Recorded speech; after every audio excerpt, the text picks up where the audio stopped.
Мемлекеттік қызметкерлерді аттестациялаудың бірінші кезеңінде тестілеуден 3 қызметкер қанағаттанарлық деген баға алған.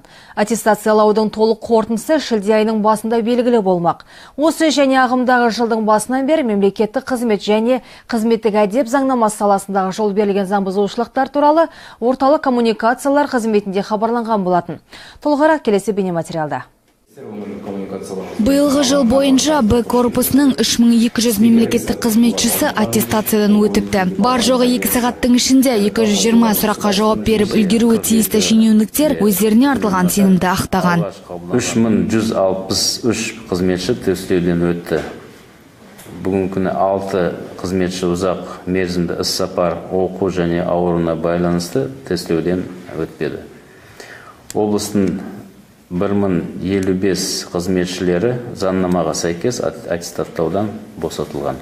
Облыс бойынша 4444 мемлекеттік қызметші бар. Бүгінде бірінші 90 бойынша 209 бос орынға конкурс жарияланған. Оған 485 адам қатысты. Мемлекеттік мекемелерге бүгінде департамент тарапынан 12 тексеріс жүргізіліп, нәтижесінде мемлекеттік қызмет және қызметтік әдеп заңнамасы саласындағы 112 заң бұзушылыққа жол берілгендігі анықталды.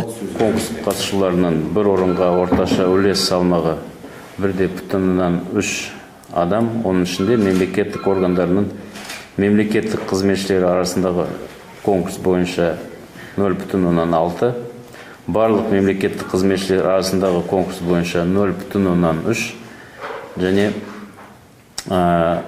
жалпы конкурс бойынша 1,9 адамы құрап отыр. Мемлекеттік қызметшілердің ішкі конкурстарға қатысудың белсенділігінің төмендеуі өткізіп жатқан Б корпусын әкімшілік мемлекеттік қызметшілердің аттестаттауға негізделген. Жемқорлықпен күрес мақсатында бүгінгі таңда аймағымызда парасыз болашаққа бірге акциясы өткізіліп жатыр, деді департамент мамандары. Айдана Маулянқызы, Ербол Аманшин, Александр Грабарев, ТДК Хрейка телеарнасы.